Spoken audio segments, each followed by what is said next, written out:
सध्या राज्यात अरबी समुद्रातून येणाऱ्या पश्चिमेकडील वाऱ्यांमुळे तापमानात थोडीशी घट जाणवतेय। या वाऱ्यांमुळे वातावरणात थोडीशी गारवा निर्माण झाला असून काही भागांमध्ये स्थानिक पातळीवर ढग तयार होत आहेत। यामुळे निवडक भागांमध्ये हलकासा पाऊस होत आहे। मात्र राज्यभरात सध्या कोणतीही पावसाळीसाठी हवामान प्रणाली सक्रिय नाही।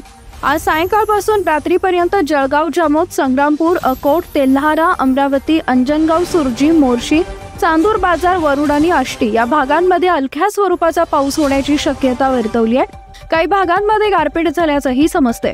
हे ढग पूर्वेकडे सरकत असून नागपूर, भंडारा आणि गोंदिया या भागांमध्ये रात्री हलकासा पाऊस होऊ शकतो।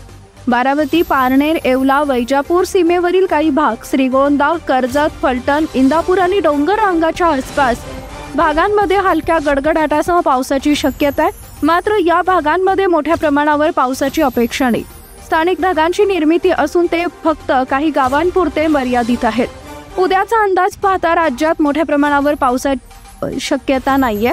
मात्र स्थानिक वातावरण अनुकूल झाल्यास नाशिक, अहिलानगर, पुणे, सातारा तसेच जळगाव, बुलढाणा, अकोला, अमरावतीच्या उत्तर भागांमध्ये थोडाफार गडगडाटी पाऊस होऊ शकतो।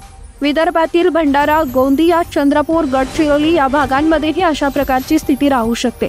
अन्यथा राज्यात कोरडे हवामान कायम राहील। दरम्यान तुमच्या जिल्ह्यातील हवामान अंदाज पाहण्यासाठी स्क्रीनवर दिलेल्या व्हॉट्सअपवरती क्लिक करून आत्ताच आपल्या व्हॉट्सअप ग्रुपवरती सामील व्हा। धन्यवाद।